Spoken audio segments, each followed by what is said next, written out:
नमस्कार दोस्तों। सोचो, एक स्टैंड अप शो चल रहा है। कॉमेडियन स्टेज पे आता है, एक जोक मारता है और पूरा हॉल हंसी से गूंज उठता है। फिर अचानक वो एक गाली दे देता है और आधा क्राउड हंस हंस के गिर जाता है और आधा ऑफेंडेड हो जाता है। क्या आप भी सोचते हो कि आजकल कॉमेडी और गालियां एक ही चीज बन चुकी हैं?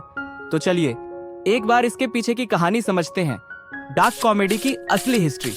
ये हंसी मजाक का वो जॉनर है जो सिर्फ एंटरटेन नहीं करता, सिस्टम की पोल भी खोलता है और कभी कभी थोड़ा अनकंफर्टेबल भी बना देता है। सिस्टम पार देंगे। तो बिना किसी संस्कृता किए, बिना किसी फिल्टर के चालू करते हैं एक ऐसे सफर पर जो कॉमेडी की असली शक्ल दिखाएगा। रेडी हो? तो चलिए शुरू करते हैं। डार्क कॉमेडी की कहानी शुरू होती है वहां से जहां लोगों को ट्रेजेडी भी फनी लगने लगी थी। ग्रीक थिएटर में एरिस्टोफेन्स नाम के राइटर ने पॉलिटिक्स और सोसाइटी की बुराइयों को हंसी के साथ मिक्स करना शुरू किया। बेसिकली लोगों की गलतियां उठाओ, हंसी का मसाला डालो और ऑडियंस को रियलिटी चेक दो। पर इंडिया में यह भरत मुनि का नाट्य शास्त्र आया जो बताता था कि हर नाटक में रस होने चाहिए, मतलब हर इमोशन को बैलेंस करके दिखाना चाहिए। उसमें हास्य, कॉमेडी और करुणा, ट्रेजेडी दोनों की जगह थी।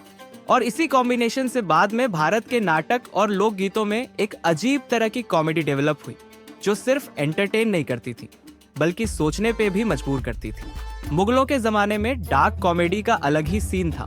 कवि और शायर हिडन मैसेजेस डालकर सल्तनत का मजाक उड़ाते थे। मतलब जो बात सीधे कह नहीं सकते थे वो शायरी में कह देते थे। रिस्की था पर हंसी जरूर आती थी। जैसे आजकल कोई जोक मारता है और फिर बोलता है, अरे भाई मजाक था, सीरियस मत लो। फिर आए अंग्रेज और हंसी मजाक पर भी कंट्रोल होने लगा। जो फ्रीडम फाइटर्स कॉमेडी का यूज करके सिस्टम की बुराइयां दिखाते थे, उनका one night show Andaman jail में चल रहा था। बट फिर भी इंडियंस ने अपनी कॉमेडी और मजाक की शक्ति जिंदा रखी। बॉलीवुड ने भी डार्क कॉमेडी को काफी छुपा छुपा कर दिखाया। जाने भी दो यारों जैसी मूवीज ने करप्शन को कॉमेडी बना दिया, लेकिन जैसे ही लोग समझने लगे कि इसमें हंसी से ज्यादा रियलिटी है, तब सेंसर बोर्ड के छुरे चलने लगे। और आज भी वही हो रहा है। स्टैंड अप कॉमेडियंस जिनको बस जोक्स क्रैक करने होते हैं, उनको जेल तक पहुंचने का फ्री वीआईपी पास मिल जाता है। और फिर दूसरी तरफ वो कॉमेडियंस हैं जो सिर्फ गाली गलौज पे चल रहे हैं। भाई, डार्क कॉमेडी और गालियों में फर्क होता है। कोई वेडास जैसा थॉटफुली एजी कॉमेडी करता है तो कोई बिना कॉन्टेक्स्ट गालियों का पिटारा खोल देता है और बोलता है, ब्रो ये बोल्ड ह्यूमर है। मतलब बेइज्जती भी प्रीमियम पैकेजिंग में मिल रही है आजकल। आज डार्क कॉमेडी सिर्फ स्टेज तक सीमित नहीं है। ट्विटर, इंस्टाग्राम और यूट्यूब पर लोग रिलेटेबल मीम्स और रोस्ट कल्चर के जरिए दुख भी बेच रहे हैं और लाइक्स भी कमा रहे हैं।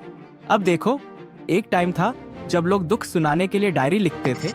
आज लोग दुख जिफ और मीम बनाकर वायरल कर देते हैं। कहानी वही है, मीडियम बदल गया है।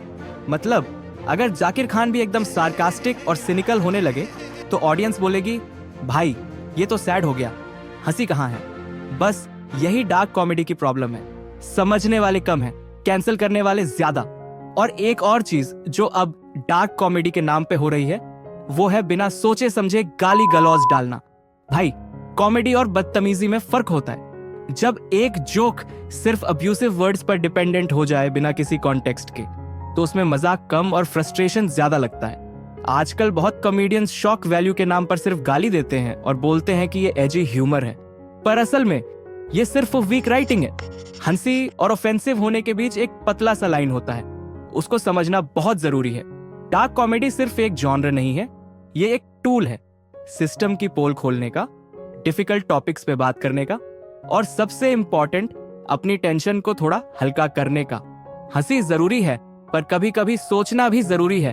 तो अगली बार जब कोई एजी जोक सुनो तो सोचो, समझ रहा हूं या बस शॉक हो रहा हूं। अगर समझ गए तो हंसना, वरना छोड़ना।